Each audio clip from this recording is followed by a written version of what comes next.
She posted, "Ugh, stuck with boring boyfriend tonight while I was buying her anniversary gift. I saw it, said nothing.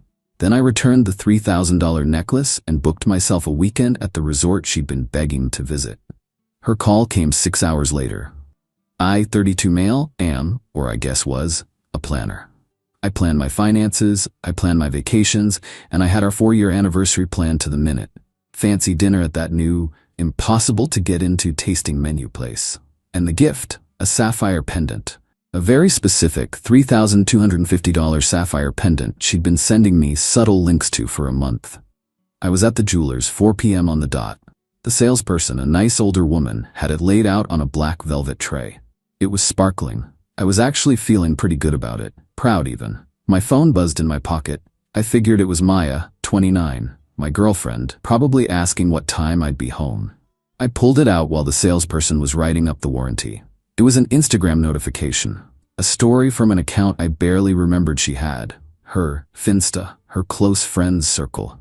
She must have added me 2 years ago and completely forgotten. I tapped it. It was a selfie of her, rolling her eyes, already half done with her makeup. The caption, "Anniversary dinner tonight. Ugh, stuck with boring boyfriend. Pray for me. Need a real one to take me to Willow Creek already." My blood didn't boil. It didn't run cold. It just stopped. I read it twice. Stuck with boring boyfriend. Stuck. Boring.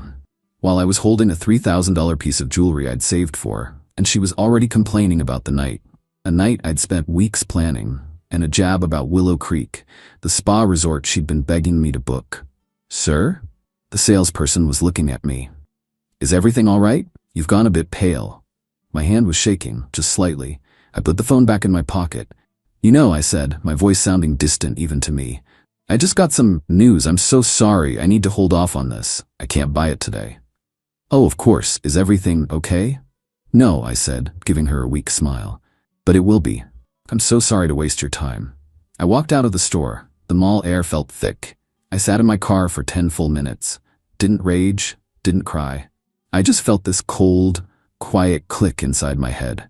The sound of a door locking. I pulled out my phone. First, I pulled up the reservation for the tasting menu. Cancelled. Fee, $100 worth it. Second, I pulled up the Willow Creek Spa and Resort website, the one she was always accidentally leaving open on my laptop. I scrolled to the reservations tab. They had a last-minute opening for that exact weekend, Friday to Sunday. The Executive King Suite, with the fireplace and the soaking tub, the one she had circled in a brochure. I clicked Book Now, non-refundable. I put it on my Amex, $2,200. Third, I looked at the time, 4:30 p.m. She'd be at her apartment. We still kept separate places, though she stayed at mine 90% of the time, getting ready. The reservation was for 8 p.m. I drove home. To my apartment. I packed a weekend bag, my nice swim trunks, the good shaving kit, my golf polos, my noise-canceling headphones. At 6 p.m., I was on the highway heading north. The resort was about 2 hours away. I didn't text her. I didn't call. I just drove. I checked in at 8:15 p.m. The lobby was beautiful. All stone and dark wood with a massive fireplace. My phone hadn't made a sound. She must have assumed I was just running late, probably stuck in traffic trying to get her. I went to my suite. It was bigger than my first apartment. I ordered an old-fashioned and a ribeye from room service. At 8:30 p.m., my phone finally rang. Maya. I let it ring. It rang again, immediately. I let it go to voicemail. Then the text started. "Leo? Where are you? The restaurant just called me. They said you canceled the reservation? This isn't funny. I'm all dressed up. Are you outside? Leo, pick up your phone. What is going on?" I sipped my drink. My steak arrived. "Are you seriously standing me up? On our anniversary?" I cut into the steak, perfect medium rare. I decided to throw her a bone. I took a picture of my drink with the roaring fireplace of the Willow Creek suite in the background. I posted it to my Instagram story. My real one, the one I knew she watched. I geotagged Willow Creek Spa and Resort. The phone rang so fast I almost dropped it. It was 8:52 p.m. This time I answered. "Hello? What the hell, Leo?" The shriek was audible. "What are you doing?" "I'm about to eat a steak," I said calmly. You're at Willow Creek? You went to Willow Creek?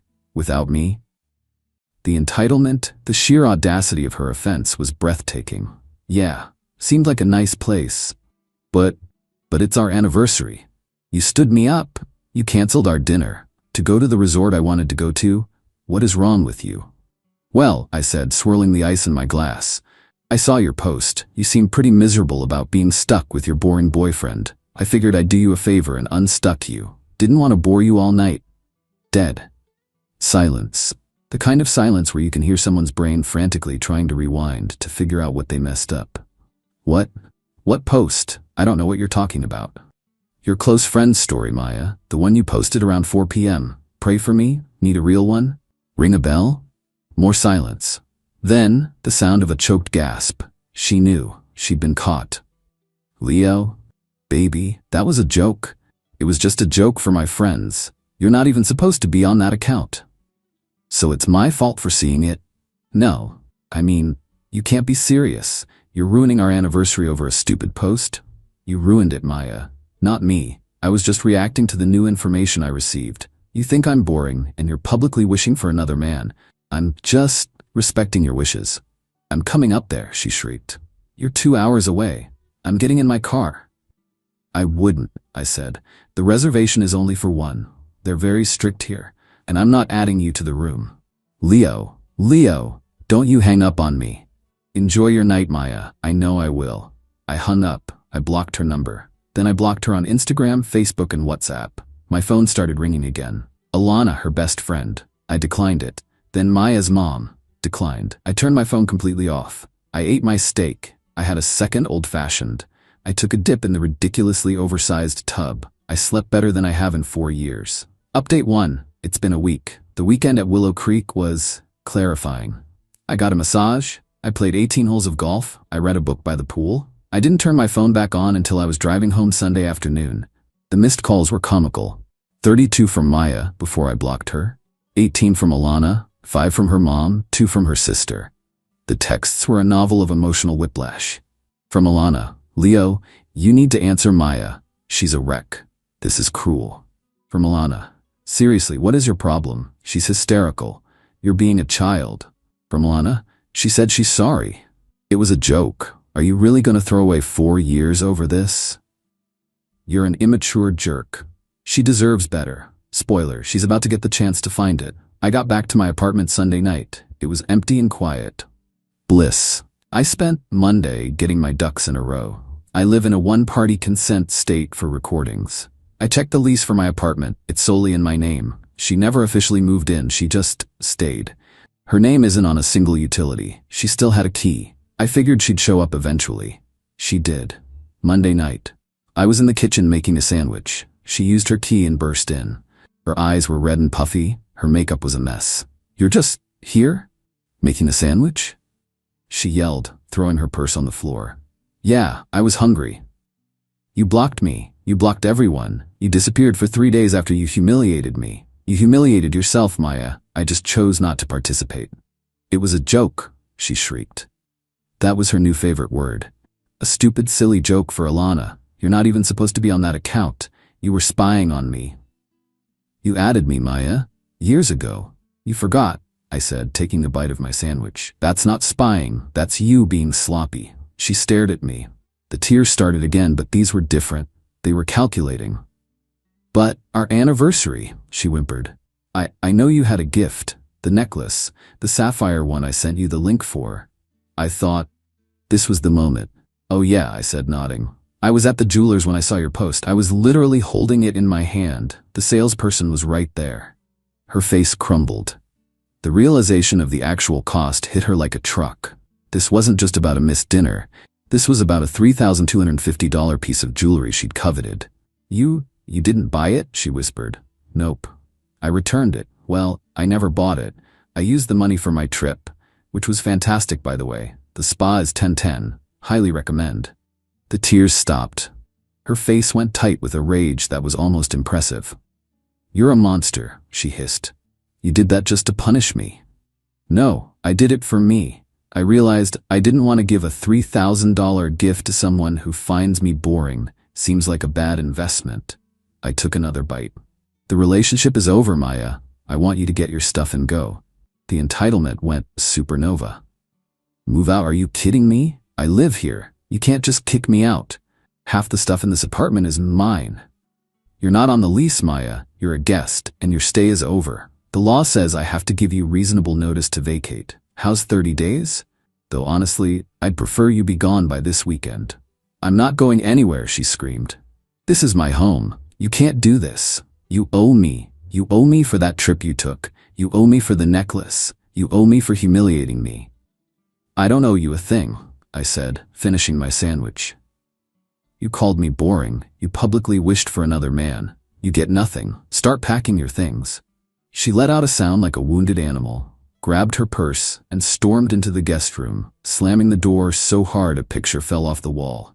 I could hear her instantly on the phone, wailing to Alana about how I was a cold-blooded psycho and I was throwing her on the street. I sighed. I put my plate in the dishwasher. I went into my bedroom, locked the door, put on my headphones, and went to sleep. This was going to be a long week. Update 2, the week was awful. Just a low-grade, simmering awfulness. Maya refused to leave. She stayed holed up in the guest room, and when she did come out, she'd slam every cabinet, accidentally knock over my things, and mutter "bastard" under her breath. It was like living with a poltergeist with a victim complex. She was clearly trying to wear me down. She thought I'd crack, apologize, and buy her the necklace to make it all go away. She miscalculated. I came home from work on Wednesday. I walked in, and my apartment was full. Maya was on the couch, crying. Alana was next to her, rubbing her back, and Alana's dopey boyfriend, Ben, was sitting in my armchair looking uncomfortable. An intervention. How delightful. Leo, Alana said, standing up. Her voice was pure condescension. We need to talk. This has gone way too far. Get out of my apartment, I said, dropping my keys in the bowl by the door. Whoa, man, Ben said, holding up his hands. We're just here to mediate. Maya is really hurting. This isn't cool. This isn't a mediation, Ben. This is trespassing. Maya was told to leave. You're all trespassing. Leave. See, Maya wailed, pointing at me. See how he is. He's cold. He's heartless. He won't even talk. She made one stupid post, Leo. Alana snapped. One, we all do it, and you're gonna blow up 4 years of your life? You're throwing her out on the street, taking away her home, all for one post? First, I said, it wasn't one post. It was the truth. She doesn't respect me. She thinks I'm boring. She's ungrateful. Second, she's not being thrown on the street. She's a 29-year-old woman with a job. She can call a broker like every other adult. Dude, Ben said, trying to be the reasonable man. Just apologize. You both messed up. Let's be real, you embarrassed her by going to the resort and posting it. That was a low blow. I actually laughed, a harsh, loud laugh that startled them. I embarrassed her? After she publicly called me a boring placeholder? Unbelievable. All 3 of you need to leave. Right now. I'm not asking again. Get out or I'm calling building security and having you removed. Their faces changed. The concerned friend masks dropped. You're a real piece of work, Leo, Alana sneered. She's right, you are a controlling a-hole. Cool, get out. They stormed out, dragging a sobbing Maya with them. The apartment was quiet again, for about 2 hours. Then Maya came back, used her key, and locked herself in the guest room without a word. This needed to end. I spent Friday morning on the phone, first with a lawyer, just to confirm my rights.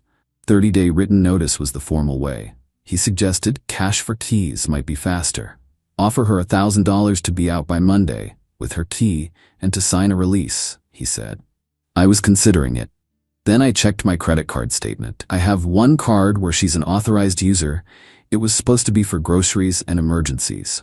I scrolled through the pending charges. Thursday, 3:14 p.m., $250.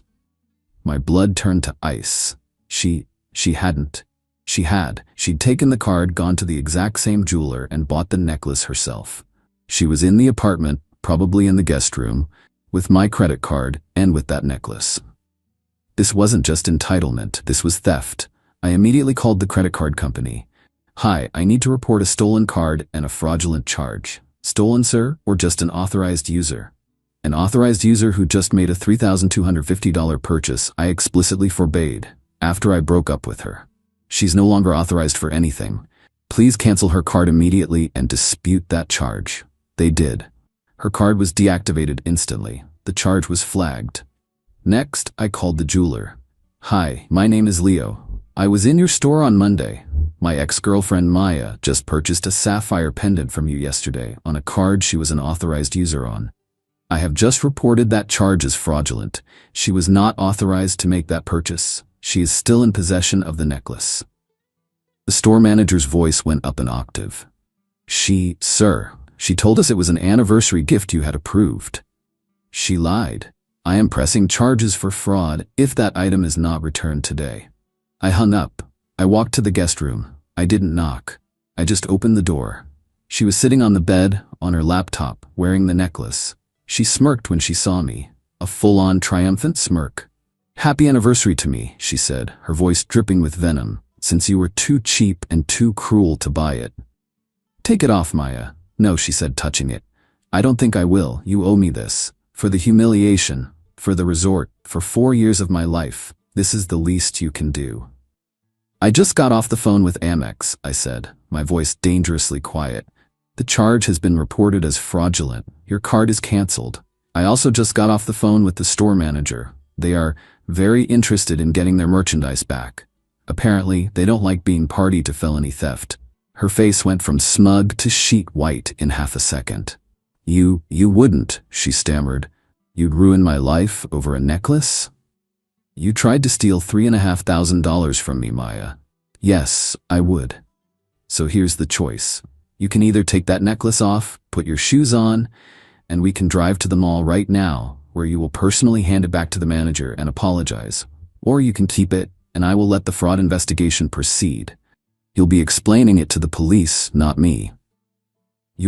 You're a psychopath," she screamed, tears of pure rage filling her eyes. "Get your coat." The car ride was something.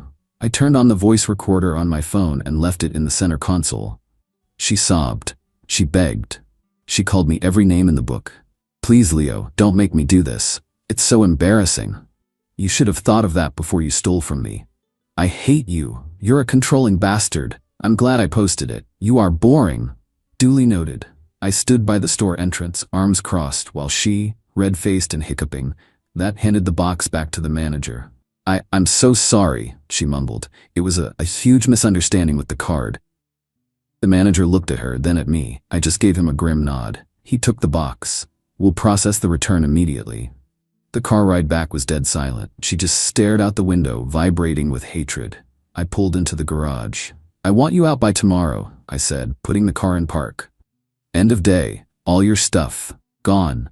Or I am filing for a formal eviction notice and I will be giving the police my audio file and the fraud report. Your choice." She just got out of the car and ran. When I got upstairs, she was already throwing her clothes into suitcases. The entitlement bubble hadn't just burst. It had been vaporized. Final update. It's been about a month. The apartment is quiet. It's my apartment again. She moved out. It was a production. Alana and Ben showed up the next day with a U-Haul van. Maya directed them like a drill sergeant, refusing to make eye contact with me. I just sat on my, thankfully solely my, couch and watched, making sure she didn't accidentally pack my TV. They left the guest room a complete disaster. Spilled makeup on the carpet, trash everywhere. Petty. I paid for a deep cleaning service. Money well spent. I heard through the grapevine, a mutual friend who was horrified by her actions, that she moved in with Alana. That lasted, apparently, 12 days. 12 days until Alana couldn't stand living with a grieving Maya who refused to pay for groceries, left messes everywhere, and cried all night. Shocking. But the story doesn't end there. The entitlement had a few aftershocks. First, her mother, Janice, called me. "Leo, dear," she started, her voice all syrupy. "I don't know what on earth happened, but Maya is just heartbroken. She said you threw her out of her home over a silly joke." I was so tired of this. "Janice, with all due respect, your daughter didn't just make a joke. She publicly humiliated me.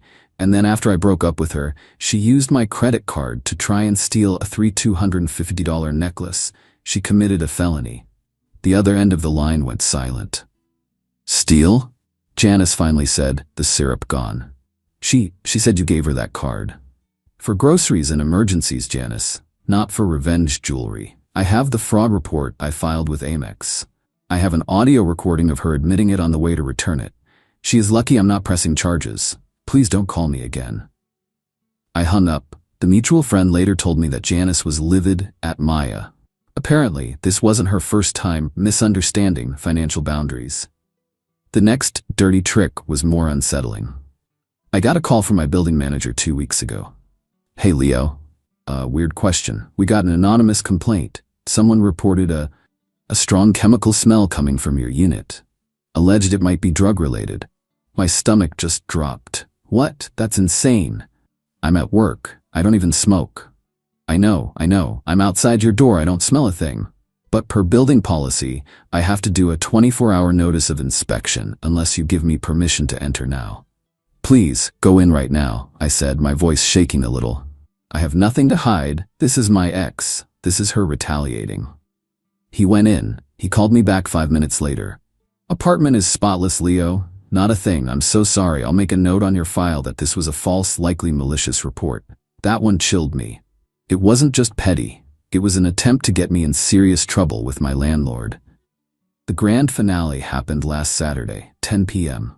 Loud pounding on my door. I looked through the peephole. 2 police officers. My heart hammered. This is it. The man as aggressor bias. She'd probably told them I hit her. I opened the door, my hands visibly empty. Sir? Are you Leo? Yes, officer. What's going on? We received a call from a Miss Maya. She's downstairs. She stated that you are holding her personal property hostage and are refusing to return it. I almost laughed with relief. That's it? Officer, she moved out 3 weeks ago. She and 2 friends brought a U-Haul. I watched them take everything. I have nothing of hers. The older cop looked skeptical. She was very specific, sir. Said you kept her laptop and a locket that belonged to her grandmother. I've never seen a locket, I said. And her laptop. Wait. I looked over at the TV console. Her old, frayed charging cord was still plugged into the wall, the end just lying on the floor. She'd left it. She left her cord, but she definitely took her laptop.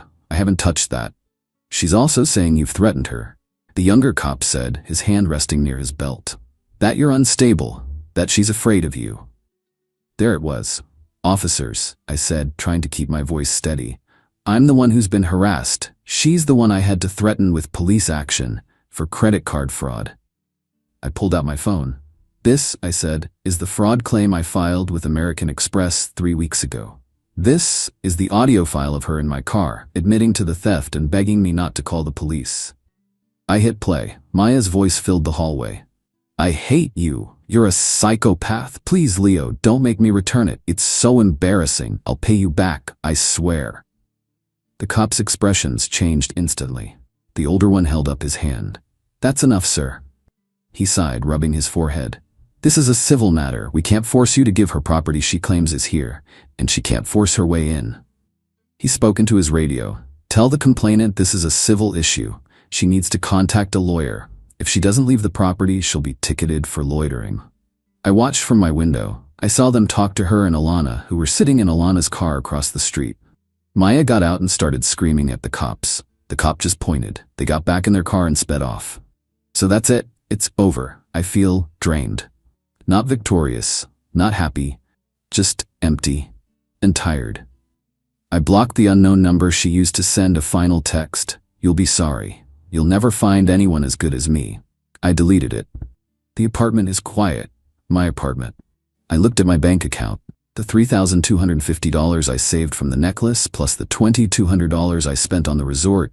It's a lot of money, but it's the best $5,450 I've ever spent. It was the price of my freedom. I think I'll book another trip. Maybe somewhere cold. Somewhere she's never even heard of.